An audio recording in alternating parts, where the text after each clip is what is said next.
শ্রীলঙ্কাকে হারিয়ে ফাইনাল খেলার লক্ষ্য নিয়ে এমার্জিং এশিয়া কাপের সেমিতে নামবে বাংলাদেশ। অধিনায়ক নুরুল হাসান সোহান জানিয়েছেন, গ্রুপ পর্বে টানা 2 ম্যাচ জেতার আত্মবিশ্বাসী কাজে লাগবে সেমিতে।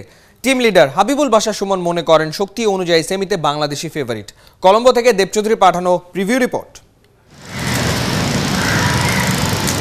ব্যাট নিয়ে মোসাদ্দেক সৈকতের আলাদা ভাবনা থাকাটাই স্বাভাবিক। ওই ব্যাটের 2 ইনিংস বাংলাদেশকে সেমিতে তুলতে বড় ভূমিকা রেখেছে। সৈকতের পাশাপাশি এবার জাকির শান্তদের পালা, বাকিদেরও। নেট প্র্যাকটিসে যাবার আগে ম্যাচ ভেন্যু কলম্বোর প্রেমাদাসা স্টেডিয়ামে সেমিফাইনালের প্র্যাকটিস সেশনে বাংলাদেশের ইমার্জিং স্কোয়াড। গ্রুপ পর্বের প্রথম ম্যাচে সংযুক্ত আরব আমিরাতের কাছে হারলেও টানা 2 ম্যাচ জিতে গ্রুপ চ্যাম্পিয়ন হয়ে তবেই শ্রীলঙ্কাতে সেমিফাইনাল খেলতে এসেছে ইমার্জিং এশিয়া কাপের বাংলাদেশ স্কোয়াড।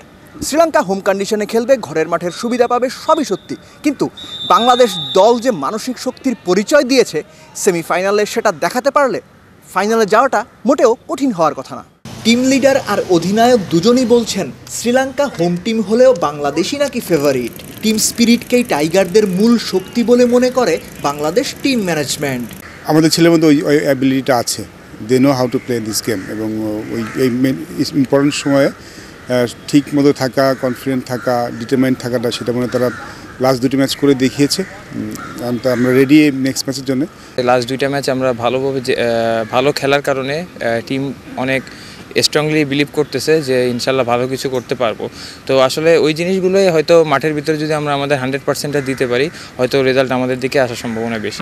প্রেমাদাসার উইকেট ব্যাটিং সহায়কই হবার কথা, তাই 6 ব্যাটসম্যান আর 2 অলরাউন্ডার নিয়ে একাদশ সাজাতে পারে বাংলাদেশ।